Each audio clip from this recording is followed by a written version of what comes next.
Seurakunta on mulle niin kuin semmoinen ihmisten yhteisö ja sillä lailla semmoinen kulttuuriympäristö, missä mä oon silleen varttunut enemmän tai vähemmän. Seurakunta on aikamoinen osa mun elämää, sellaista elämää, joka ei ole liittynyt työhön, vapaa-aikaa. Käyn tilaisuuksissa, olen ollut luottamushenkilönä aika pitkään ja kun sinne on kerran siihen porukkaan lähtenyt, niin on vähän vaikea lähteä poiskin, koska on tuntenut tärkeäksi sen osallistumisen. Meidän yksi perhetuttu kysyi mua tulkaa kaikkiin liikkeen listoille, koska sinne tarvittiin nuoria ehdokkaita ja sitten mä mietin, että vitsi, että pitäisiköhän lähteä ja olen ollut ihan tyytyväinen tähän ratkaisuun kyllä. Tulkaa kaikki liikkeen niin kun arvojen mukaisesti, niin seurakunta on avoin yhteisö ihmisille, niin kelle tahansa tai kuka vaan on tervetullut.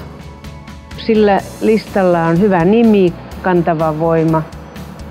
Sunnuntai-messusta saan voimaa, joka kantaa viikon yli ja sitten toisaalta me kaikki kirkon tilaisuuksissa käyvät ihmiset ja kaikki kirkon jäsenet, mehän ollaan kirkon kantava voima.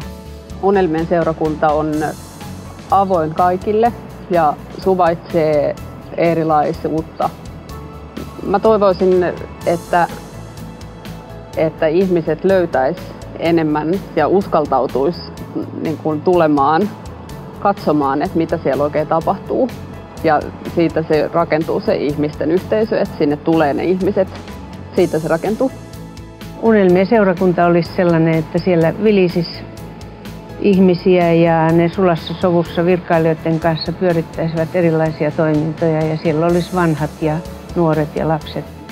Ja toivoisin, että sinne luottamushenkilöiksi tulisi paljon nuoria ihmisiä ja me vanhat voitaisiin siirtyä sitten vähitellen seuraamaan vierestä, kuinka he hoitavat hyvin asioita.